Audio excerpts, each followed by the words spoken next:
Salam hörmətli müəllimlər, hər vaxtınız xeyir olsun. Hər birinizi salamlayıram. Mən Fərəcə Vayişəm. Bu günləri sizlərə 10 sual təqdim edəcəm. Bilirsiniz ki, ayın 18-i sertifikasiya müəllimlərinin test mərhələsi başlayır və inşallah iyul ayının əvvəlində isə artıq MİQ müəllimlər üçün test mərhələsi başlayacaq və bu günləri 10 sualdan ibarət məhz sizlərə daha çox düşə biləcək hissə ilə bağlı 10 sualın müzakirəsinə baxacağıq. Mütləq şəkildə diqqətiniz bizdə olsun və sonda neçə düzünüz çıxdığını mütləq şəkildə rəy bölməsində qeyd edin və idraki sahə ilə, inteqrasiya ilə bağlı yeniliklərlə tanış olmaq istəyirsinizsə, dünən açdığım mütləq şəkildə canlıya baxın və yeniliklərlə tanış olun. Suala başlayıram. Suala başlamamışdan öncə nə etmək lazımdır? Videonu bəyənmək, paylaşmaq və digər yoldaşlarınıza mütləq şəkildə göndərmək lazımdır. Deyir ki, birinci sualda Ohm qanununu istifadə edərək cəryan gücünü necə hesablaya bilərsən? Sualı şagirdə veririksə, bu sualda idraki sahəni tapmalıyıq. Ohm qanununu istifadə edərək, baxın, hər hansı bir qanundan necə istifadə edəcəyimizi biz anlayırıq, başa düşürük, dərk edirik. Yəni, Ohm qanunu, misal üçün, ta ki, hər hansı bir düsturdur, hər hansı bir düsturu var. Misal deyərək, sıxlıqla bağlı bir düstur var, M bölünsün P, məsəl üçün, və yaxud da ki, P1 çıxılsın P2, misal üçün, və yaxud da M1 çıxılsın M2, bölünsün, misal üçün, M2. Bu nədir? Bu bir düsturdur. Yəni, düsturdan necə istifadə edəcəyimi və düsturu yerinə qoyub hesablamağı bilməyim, hesablamağı nə olacaq? Anlamaq mərhələsi olacaq. Əgər mən hazır düsturdan istifadə edərək məsələni, hər hansı bir qaydanı həll edirəmsə, bu anlamaq mərhələsi olur. Sual da belədir ki, Ohm qanununu istifadə edərək cəryan gücünü necə hesablaya bilərsən? Yəni, başa düşdüyü şəkildə, həmən o anladığı formada necə edəcək, hansı rəqəmləri yerinə qoyacaq və istifadə edəcəksə, onu bizə deyəcək. Ona görə də birinci sualımızın cavabı nə olacaq? Anlamaq mərhələsi olacaq. Sualların hər birində cavablarınız düz çıxırsa, özünüz üçün qeyd eləyin. Sonda neçə səhv, neçə düzünüz varsa bizimlə bölüşə bilərsiniz. Və hansı mərhələdə çətinliyiniz varsa, rəy bölməsində qeyd edin. Onunla bağlı sizlərə sualları tərtib edək və təqdim edək. Verilən maddələrin qarşılıqlı təsirini nəzərə alaraq reaksiyanı yaz. Verilən maddələrin qarşılıqlı təsirini nəzərə alaraq reaksiyanı yaz. Hansı ki, kimya müəllimlərinə düşə biləcək bir sualdır və sualı geniş şəkildə izah edəcəm. Mütləq şəkildə diqqətiniz məndə olsun. Sualı dayandıraraq cavablandırın və ondan sonra mənim izahımı dinləyin. Verilən maddələrin qarşılıqlı təsirini nəzərə alaraq reaksiyanı yaz deyirsə, bir maddə verib, onun qarşılıqlı təsirini nəzərə alır və reaksiyanı yazırsa, demək tapşırığı icra edir, yerinə yetirir. Və burada qarşılıqlı təsiri təhlil etmə mərhələsi götürmür ya. Sadəcə orada qarşılıqlı təsir, proses necə gedirsə, onu nəzərə alaraq reaksiyanı yazır. Yəni, icrahat aparır, başa düşdüyünü artıq icra edir, yerinə yetirir və yazır. Bu da olacaq nə? Əlbəttə ki, tətbiq etmə mərhələsi. Üçüncü suala keçid edirik, əziz müəllimlər. Qan dövranı haqqında bildiklərini izah et. Niyə idmandan sonra ürək döyüntüsü artır? Sualını müəllim şagirdlərə verir. Mən sadəcə sualları qeyd etmişəm ki, ətraflı şəkildə özüm üzərində danışacağım. Çünki variant olanda müəllimlər avtomatik olaraq sıraz variantlara fikir verir və onların düşüncəsi formalaşmır. Və mənim özüm də dərsdə bu şəkildə sualları yazaraq müəllimlərdə fikir formalaşdırıram ki, onlar gedərkən sırf variantlara fikir verməsin. Cümlənin birinci məzmununu oxuyub tam dərk etdikdən sonra varianta keçmək lazımdır. Qan dövranı haqqında bildiklərini izah et. Bura qədər anlamaqdır. Bəli, bu rahatdır. Niyə idmandan sonra ürək döyüntüsü artır? Bu sualı cavablandıran şagirddə hansı idraki sahə olacaq? Gəlin baxaq. Əziz müəllimlər, niyə idmandan sonra ürək döyüntüsü artır? Bunu başa düşmək lazımdır, anlamaq lazımdır və bu sualı cavablandırmaq lazımdır. Məsəl üçün, ta ki, öyrənmişəm zamanında, öyrəndiyimi bilirəm və onu tam şəkildə başa düşmüşəm və indi hal-hazırda onu izah edəcəm. Cavab olacaq anlamaq. Bəs yaxşı, hansı halda təhlil etmə mərhələsi olardı? Qan dövranı haqqında bildiklərini izah et. Niyə idmandan sonra ürək döyüntüsü artır? Bunları əsaslandır. olsaydı və yaxud da faktlarla əsaslandır desəydi, artıq təhlil etmə mərhələsi götürə bilərdik. Amma sadəcə burada anlamaq mərhələsi, çünki başa düşdüyü şəkildə sualımıza cavab verəcək. Sonra digər suala keçirik əziz müəllimlər. Realist rəsmlə tanış olduğun texnikaları tətbiq edərək portret çək. Əziz müəllimlər, sadəcə hər hansı bir məlumatı zamanında öyrənibdi. Realist rəsmlə tanış olduğu texnikalardan istifadə edərək həmən məlumatı çəkəcək. Yəni, öyrəndiyini tətbiq edəcək. Tətbiq etmək mərhələsi olacaq. Çünki burada texnikalardan istifadə etmə mənasında anlamaq götürmür. Zamanında realist rəsmlə tanış olub, texnikaları bilir və həmən onlardan tətbiq edərək düzgün şəkildə çəkəcək. Cavab olacaq tətbiq etmə mərhələsi. Ümidvaram ki, bura qədər tam şəkildə gedə bilirik müəllimlər, çünki sualları cavablandırmanız mənim üçün də çox vacibdir və sertifikasiya müəllimləri 18-dən imtahanları başlayır və əsasən də idraki sahədə müəllimlər çox çaşırlar. Yeniliklər vəbşə müəllimləri belə deyək də beynini qarışdırıb, amma çox sərbəst şəkildə sualları cavablandırın, zəhmət olmaz.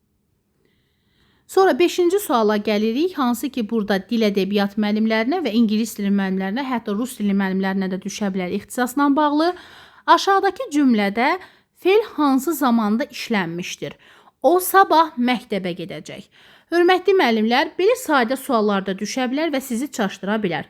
Aşağıdakı cümlədə fe'l hansı zamanda işlənmişdir? O sabah məktəbə gedəcək. Bunun üçün bunu başa düşmək lazımdır, anlamaq lazımdır və anlayıb onu cavablandırmaq lazımdır. Yəni, burada anlamaq mərhələsi olacaq. Çünki biz bunu anlayırıq, başa düşürük, dərk edirik və ondan sonra cavablandırırıq. Cavabımız olacaq anlamaq mərhələsi. Xatırlamaq olmur, bizdən hər hansı bir fe'lin adlarını soruşmur. Bizdən hansı zamanda işləndiyini soruşursa, biz o cümlədə onu anlamalıyıq. Dərk etməliyik, sonra isə artıq onu düzgün şəkildə bildirməliyik. 6-cı sual. Vətən mövzusunda 3 cümlədən ibarət kiçik bir mətin qurun və orada sifət, zərf, fe'l işlədin. Aha, baxın, yenə də dil ədəbiyyat müəllimlərinə düşə bilər, yenə də ingilis dili müəllimlərinə düşə bilər, hətta rus dili müəllimlərinə də düşə bilər. Vətən mövzusunda 3 cümlədən ibarət kiçik bir mətin qurun və orada sifət, zərf və fe'l işlədin. Mətin qurmada çox müəllimlər düşünür ki, avtomatik yaratmaq götürəcəm. Əziz müəllimlər, vətən mövzusunda bir mövzudur, vətən mövzusudur, kiçik bir mətin qururlar və orada sifət, zərf və fe'l işlədirlər. Yəni, vətənlə bağlı nə bilirlərsə, nə öyrəniblərsə, oradan kiçik bir mətin quracaq, müəllimin dediyini tətbiq edəcək və orada sifəti də, zərfi də, fe'li də işlədəcək. Zamanında öyrəndiyi sərfi, sifəti, fe'li başa düşdüyü şəkildə, başa düşüb, anlayıb, artıq gəlib tətbiq edəcək. Üzülü sayma, yəni tətbiq edəcək. Yəni, burada deyərsiniz ki, bir mətin qurursa, niyə olmur yaradıcılıq? Çünki vətən mövzusu 3 cümlədən ibarət bir mətin qurur. Sadəcə qısa bir konspektlər qurur, umumiləşdirir fikrini və qurur. Və ondan sonra sifətdir, zərfdir, fe'li işlədir. Yəni, icrahat aparır. Burada böyük bir yaradıcılıq yoxdur, müəllimlər. Bir mətin qurmaq, hər bir şey yaradıcılıq götürə bilmərik. Məsələn, vətənlə bağlı, Qarabağ müharibəsindən bağlı nəsə bilirəm. 2 cümlə qururam. Bu demək deyil ki, mən onu yaratdım və s. nəsə elədim. Vaxtında öyrəndiklərimdən istifadə etdim, mətin qurdum. Sonra 7-ci sual. Sizin fikrinizcə, daha doğrusu, dil qaydalarını öyrənmədən düzgün yazmaq mümkündürmü? Üzülü sayın, bugün o qədər danışmışam ki, sizin fikrinizcə dil qaydalarını öyrənmədən düzgün yazmaq mümkündürmü? Cavabınızı əsaslandırın. Hər kəsin fikri bir başqa cürdür. Məsəl üçün, insan deyəcək ki, dil qaydalarını bilmədən o qədər savadlı insanlar var, cümlələri düzgün quran insanlar və s. Burada sizin şəxsi fikrinizi istəyir. Mən də şəxsi fikir bildirdiyim üçün cavab olacaq dəyərləndirmə mərhələsi. Yəni, mənim şəxsimdir. Şəxsi sualı mən cavablandırıramsa, düzgün yazmaq mümkündürmü? Mənə şəxsi sual verirsə, mənim şəxsi fikrimi istəyirsə, cavab dəyərləndirmə mərhələsi olacaq. Yəni, 7-ci sualımızın cavabı dəyərləndirmə mərhələsi olacaq. Sonra coğrafiya müəllimlərindən bağlı sualdır ki, coğrafi koordinatları 40 dərəcə şimal enliyi, 50 dərəcə şərq uzunluğu verilən nöqtənin təxmini yerini xəritədə göstərin. Aha, baxın müəllimlər, bu artıq, yəni belə deyək də, tətbiqlik prosesdir. Sadəcə desəydi ki, Xəzər dənizini göstərin, Xəzər dənizini misal üçün göstərin və yaxud da ki, hər hansı bir ölkəni göstərin və s. Bu olardı bizim əzbər məlumatımız. Gedib xəritədə gözümüzün qabağına gətiririk ki, Xəzər dənizi hansı istiqamətdədir, digər yer hansı istiqamətdədir göstəririk. Amma coğrafi koordinatları artıq bizə ölçünü veribsə, verilən ölçü varsa, nöqtənin təxmini yerini xəritədə göstəririksə, bunun üçün bizə nə lazımdır?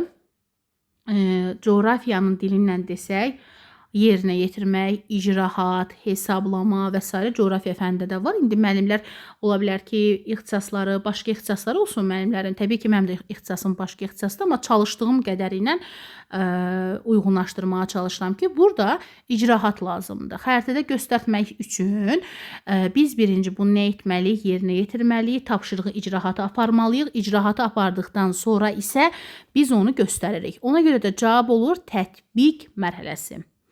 Sonra təsəvvür edin ki, siz yeni bir şəhər planlayırsınız. Şəhərin yerləşmə yerini necə seçərdiniz? Hansı coğrafi amilləri nəzərə alardınız? Baxın, demir ki, planlayın, yaradın. Sadəcə sizə sual verir ki, sizdən şəxsi bir münasibət istəyir. Təsəvvür edin ki, siz yeni bir şəhər planlayırsınız. Şəhərin yerləşmə yerini necə seçərdiniz? Sizin şəxsi münasibətinizi istəyir. Hansı coğrafi amilləri nəzərə alır? Sizin münasibətinizi istəyir. Ona görə də dəyərləndirmə olur. Yəni sizdən soruşmaq istəyir ki, görün necə edərdi? Şəxsi fikirləriniz, münasibətiniz həmən şəxs üçün önəmlidir. Yəni bunun fikir bildirən şəxs siz olacaqsınız. Ona görə də cavab dəyərləndirmə olacaq. Yəni burada sizə demir ki, bir planı hazırlayın, şəhərin planını hazırlayın. Sadəcə deyir, şəhər planı hazırlayarsınızsa, orada necə seçərsiniz? Hansı amilləri nəzərə alarsınız? Sizdən şəxsi münasibətinizi istəyir, fikir bildirməyinizi istəyir. Amma desəydi ki, bir şəhər yaradın, məsələn, o şəhər sizin strategiyanıza uyğun olsun və s. desəydə, yaradıcılıq götürə bilərdik. Sonra şimal yarım kürəsində fəsillərin dəyişməsi hansı səbəbdən baş verir? Sualı verilirsə bizə nə götürəcəyin? Şimal yarım kürəsində fəsillərin dəyişməsi başa düşməliyəm, anlamalıyam, dərk etməliyəm və buna cavab verməliyəm. Ona görə də cavab olacaq anlamaq mərhələsi. Bunu bilməsəm, səbəb nəticəni bilməsəm, mən bunu cavablandıra bilmərəm. Cavab olacaq nə? Anlamaq mərhələsi. İndi gəlin görək 10 sualdan neçə düzünüz çıxdı və bu videonu bəyənməmisinizsə, paylaşmamısınızsa, mütləq şəkildə paylaşmağı, bəyənməyi unutmayın və sizlərə dəstək videolarımız davam edəcək. Sadəcə biz də sizdən dəstək istəyirik ki, məhz digər müəllimlərin də qarşısına çıxa bilsin. Özünüzə yaxşı baxın. İnşallah görüşərik müəllimlər. Sağ olun.